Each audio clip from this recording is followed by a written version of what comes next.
सबके क्लास में बहुत बहुत स्वागत करता हूँ। प्यारे बच्चे, आज हम करने वाले हैं कक्षा 10वीं की अध्याय 1 कक्षा 10वीं का अध्याय 1 वास्तविक संख्या की प्रश्नावली 1.1 का चौथा और पांचवा क्वेश्चन। चलते हैं बोर्ड की। ये रहा चौथा क्वेश्चन। यूक्लिड विभाजन प्रमेयिका का प्रयोग करके दर्शाइए कि धनात्मक पूर्णांक का वर्ग किसी पूर्णांक m के लिए 3m या 3m+1 के रूप का होता है।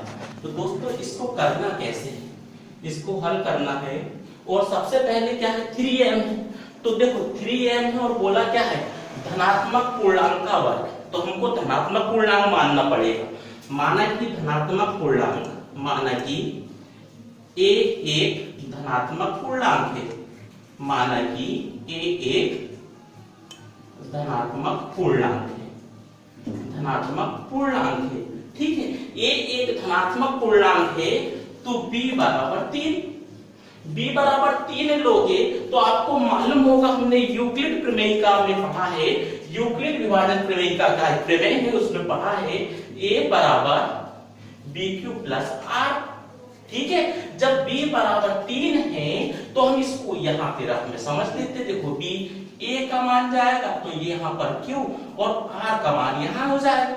अब जब r का मान किससे छोटा होगा, देखो r का मान क्या हो सकता, कभी भी याद रखना, यहाँ पर यदि 3 है, भाजक का मान r के मान से कम होता है तो क्या होगा, देखो 0 हो सकता है, 1 हो सकता है, 2 हो सकता है, 3 नहीं होगा, क्योंकि r का मान जब भी होगा तो या तो 0 के बराबर होगा और भाजक से छोटा होगा। तो भाजक से छोटा कितना है, 2 है। तो हम यहाँ लिखेंगे यूक्लिड विभाजन प्रमेयिका का प्रयोग करने पर, यूक्लिड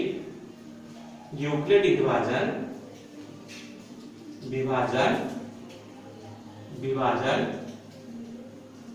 प्रमेयिका का प्रयोग करने पर, जब यूक्लिड विभाजन प्रमेयिका का प्रयोग करेंगे तो क्या क्या होगी, तो संख्याएं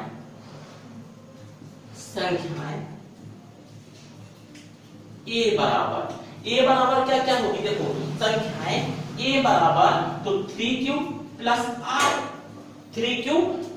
r। तो यहां पर हमारे पास क्या है, r बराबर है 0 1 2। तब संख्याएं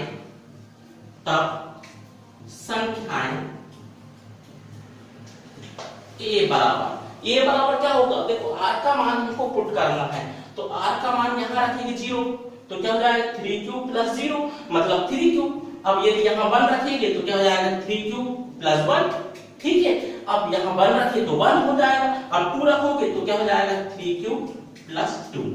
अब क्वेश्चन क्या बोला है, धनात्मक पूर्णांक का वर्ग किसी पूर्णांक m के लिए 3m या 3m+1 के रूप का होता है।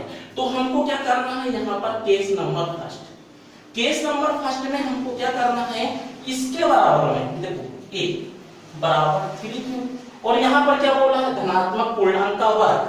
तो इसका क्या करेंगे हम, सिंपली वर्ग, इसका भी कर देंगे वर्ग।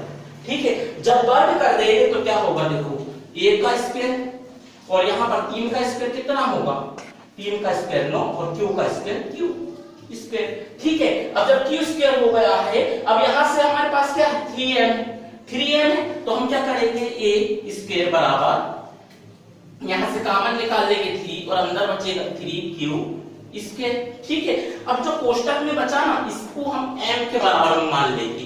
क्यों, क्योंकि पूर्णांक है। तो हम क्या करेंगे, m बराबर 3q स्क्वायर,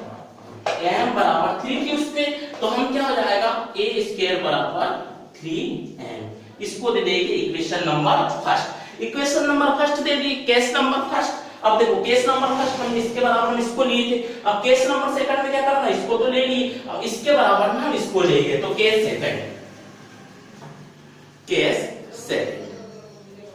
सेकंड में क्या होगा, देखो a बराबर 3q + 1, लेकिन उसमें बोला धनात्मक पूर्णांक का वर्ग, तो इसका क्या करना हमको, सिंपली वर्ग।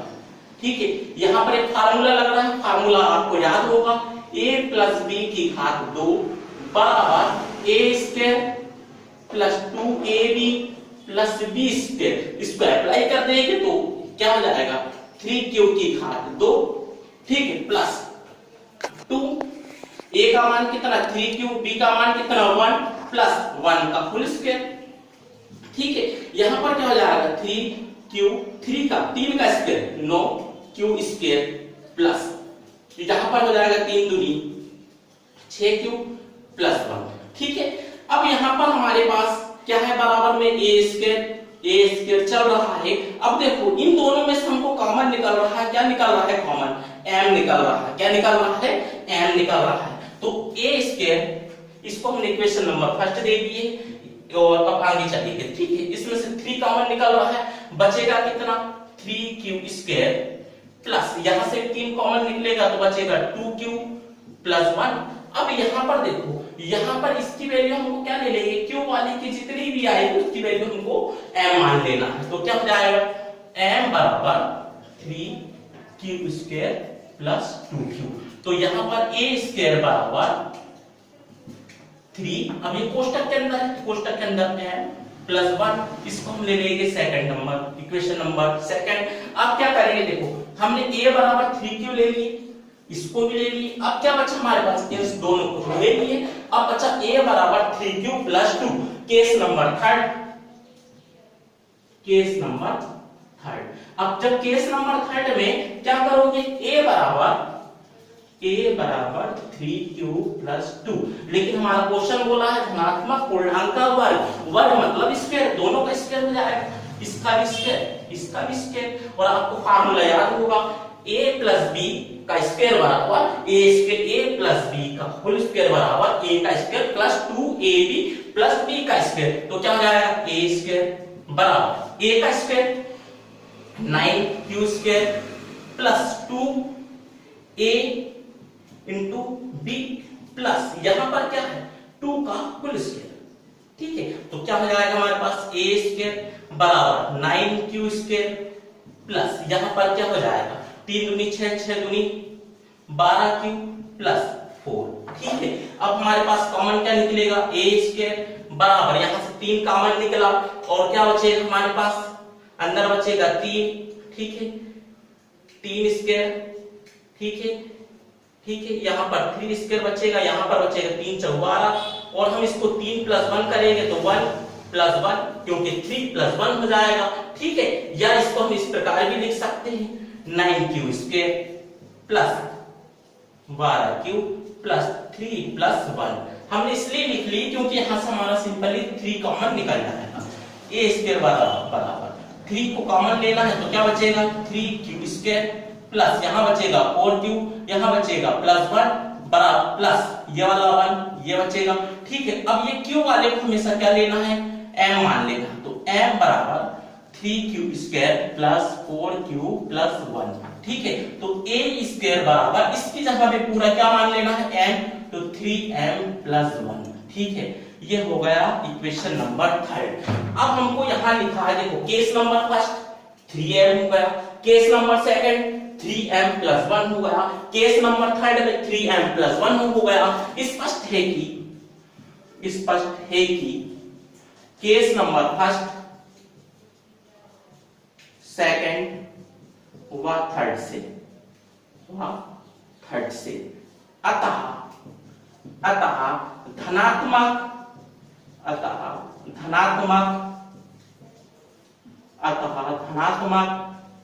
पूर्णांक का वर्ग, धनात्मक पूर्णांक का वर्ग किसी पूर्णांक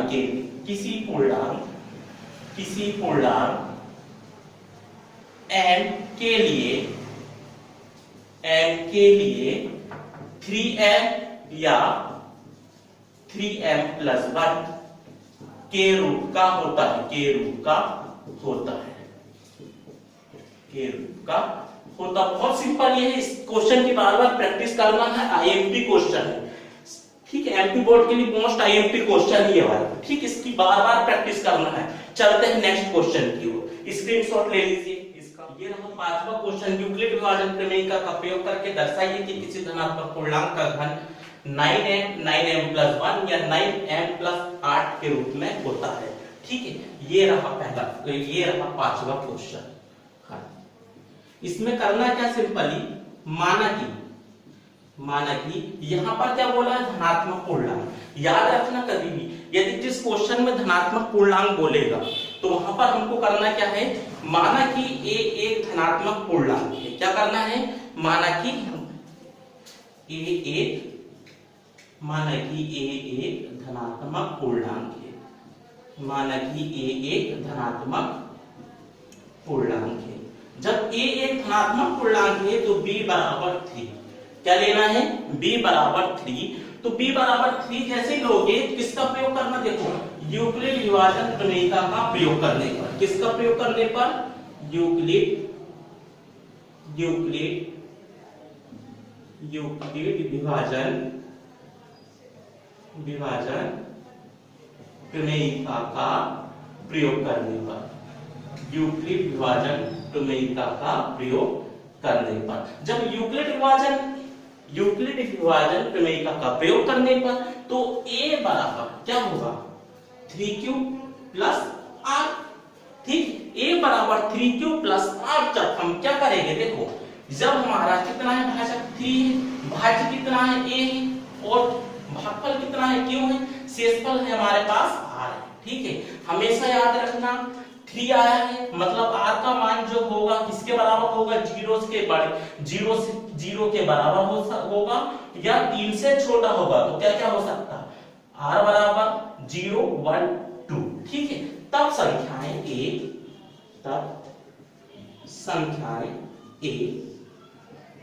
बराबर क्या क्या होगी, तब संख्याएं a 3q। ठीक है, जहां r बराबर कितना है 1 2। जब r बराबर, देखो यहाँ r का मान पुट करोगे तो कितना हो जाएगा 3q, और 1 रखोगे कितना हो जाएगा 3q प्लस 1, फिर अब 2 रखोगे कितना हो जाएगा 3q प्लस 2। ठीक है, अब यहाँ क्वेश्चन बोला है धनात्मक पूर्णांक का घन। घन मतलब q। इसके पिछले वाले क्वेश्चन में याद रखना वर्ग था। क्या था, वर्ग था। इस क्वेश्चन में क्या है, घन। घन का मतलब होता है q। तो क्या हो जाएगा, केस नंबर फर्स्ट में क्या हो जाएगा, a बराबर 3q। लेकिन यहाँ क्वेश्चन बोला है धनात्मक पूर्णांक का घन। क्या बोला है, धनात्मक पूर्णांक का घन। घन बोला है इसलिए हम इसमें लगाएंगे कि का घन लगाएंगे। क्या लगाओगे, घन लगाओगे। क्या क्या होगा, देखो a की घात 3 बराबर 3 का घन कितना होता है 27, q की घात 3। अब यहां से हमारे पास क्या करना है, 9 कॉमन लेना है। 9 क्यों लेना है, क्योंकि देखो यहाँ लिखा है 9n, सब में 9 है, इसलिए हमको 9 को क्या लेना है, कॉमन लेना है। तो हम क्या करेंगे, यहाँ से 9 को कॉमन लेंगे तो क्या बचेगा 3q की घात 3। ठीक है, और यहाँ पर मैंने पिछले क्वेश्चन बताए हूँ आपको, यहाँ पर क्या हो जाएगा, इसको पूरा मान m मान लोगे तो m बराबर 3q की घात 3। तो क्या हो जाएगा, q की घात 3 बराबर 9m। इक्वेशन नंबर फर्स्ट क्या हो गया, इक्वेशन नंबर फर्स्ट। अब केस नंबर सेकंड लोगे। क्या लोगे, case number second. Case number second में आपने देखो अभी क्या लिए, a बराबर 3q। तो ये 3q तो हमने ले लिए है। अब क्या लोगे, a बराबर 3q प्लस 1। तो क्या हो जाएगा, a बराबर 3q प्लस 1। फिर वही कंडीशन, धनात्मक पूर्णांक का घन। घन मतलब की घात 3, इसकी भी घात 3। अब आपको एक सूत्र याद आता होगा, सूत्र है x प्लस वाई की घात 3 बराबर x की घात 3 प्लस y की घात 3 plus 3xy plus x plus y। क्या होता फार्मूला, देखो x प्लस y की घात 3 बराबर होता है x की घात 3 प्लस y की घात 3 प्लस 3xy कोष्टक के अंदर जाएगा x प्लस y। तो यहाँ पर क्या होगा, देखो a की घात 3। अब देखो यहाँ x है, ये y है। ठीक है, तो यहाँ पर क्या जाएगा, 3q की घात कितनी 3 प्लस 1 की घात कितनी 3 प्लस यहाँ पर क्या है 3xy। 3xy का मान कितना है, 3x का मान कितना 3q, y का मान कितना 1 प्लस यहाँ पर क्या है 3q प्लस 1। ठीक है, यहाँ पर हमारे पास क्या हो जाएगा, a की घात 3 बराबर यहाँ पर 3q की घात 3 मतलब 27 की घात 3 प्लस 1 प्लस 3 दिया 9q और कोष्टक के अंदर जाएगा 3q प्लस 1। ठीक है, अब यहां से हमारे पास कॉमन निकालना है।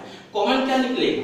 9 हमारा कॉमन निकालना है। क्यों निकालना है 9? क्योंकि यहाँ क्या होगा, यहाँ से हमारे पास 9 कॉमन हो गया, तो क्या बचेगा 3q की घात 3 प्लस यहाँ पर भी 9 कॉमन गया, तो यहाँ बचेगा सिर्फ हमारे पास q, यहाँ बचेगा 3q प्लस 1। अब यहाँ पर जितना भी q वाला मटेरियल है ना, इसका मान हमको क्या मानना है? m। तो m बराबर क्या हो जाएगा? 3q की घात 3 प्लस 3q प्लस 1। अब देखो इनकी सभी की जगह पर क्या मानना है हमको? m मानना है। क्या मानना है? तो m है, तो मान लेते हैं m। तो क्या हो जाएगा? a की घात 3 बराबर 9m प्लस 1। ये हो गया इक्वेशन नंबर सेकंड। अब क्या होगा? Case number third. आपने क्या किया? सबसे पहले केस नंबर फर्स्ट में इन दोनों को ले लिया, फिर केस नंबर सेकंड में 3q प्लस 1 को लिया। अब इसके बाद किसको लोगे? 3q प्लस 2 को। तो a बराबर 3q प्लस 2। लेकिन क्वेश्चन में बोला है धनात्मक पूर्णांक का घन, तो घन का मतलब होता है की घात q। तो a की घात 3 बराबर, फार्मूला आपको याद होगा यही वाला फार्मूला। तो क्या होगा? x की घात 3 मतलब x का मान कितना है? 3q की घात 3 प्लस यहाँ पर y की घात 3 मतलब 2 की घात 3 प्लस 3xy का मान, तो x का मान कितना? 3q, y का मान कितना? 2, कोष्टक के अंदर 3q प्लस 2। ठीक है, अब इसको सॉल्व कर लेते हैं। a की घात 3 बराबर 3q की घात 3 मतलब 27, q की घात 3, 2 की घात 3 मतलब 8। अब इसको हमको करना क्या है? गुणा कर लेते हैं। तो गुणा करने पर क्या होगा? देखो गुणा कर लेते हैं। 3 तिया 9, 9 दूनी 18, 3 तिया 9, 9 दूनी 18q, और कोष्टक को जैसे का वैसे 3q प्लस 2। ठीक है, अब यहाँ पर हमको करना क्या है? यहाँ पर हम कॉमन ले लेते a की घात 3, यहाँ से कॉमन निकलेगा कितना? 9 कॉमन निकलेगा, तो क्या बचेगा? यहाँ पर 27 है, तो 27 में से 9 कॉमन गया, तो हमारे पास बचेगा 3q की घात 3 प्लस यहाँ पर 18 है, 18 में से 9 कॉमन गया, तो बचेगा कितना? 2q, कोष्टक के अंदर बचेगा 3q प्लस 2। अब यहाँ पर ये बड़ा कोष्टक, यहाँ पर प्लस में है 8। अब ये वाला जितना भी मान है ना, इसको हमको क्या मानना है? m। क्यों मानना है? क्योंकि पूर्णांक का गुणनफल भी एक पूर्णांक होता है। क्यों मानना है? क्योंकि हमेशा याद रखना पूर्णांक का गुणनफल भी एक पूर्णांक होता है, इसलिए हम m मान रहे हैं। तो m बराबर 3q की घात 3 प्लस 2q, यहाँ पर हम कोष्टक में 2q प्लस 2। ठीक है, यहाँ पर आप मान लेंगे तो a की घात 3 बराबर 9m प्लस 8। ठीक है, अब ये हो गया केस नंबर थर्ड। ठीक है, अब स्पष्ट है केस नंबर फर्स्ट 9m, ठीक है, ये वाला 9m। ठीक है, केस नंबर सेकंड में 9m प्लस 1। ठीक है, और केस नंबर थर्ड में 9m प्लस 8। ठीक है, तो अब यहां से स्पष्ट है केस नंबर फर्स्ट, सेकंड व थर्ड से क्या स्पष्ट है कि अतः किसी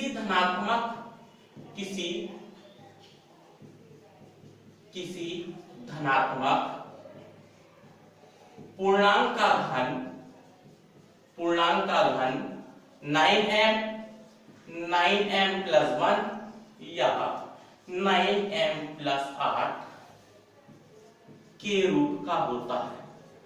के रूप का होता है। ठीक है, बहुत सिंपल क्वेश्चन है, इनकी बार बार प्रैक्टिस करना थोड़ा बड़ा क्वेश्चन है। कोई यह वीडियो पसंद आई है तो इस वीडियो को हमारे चैनल में नए हो तो हमारे चैनल को कर दीजिएगा सब्सक्राइब। ठीक है,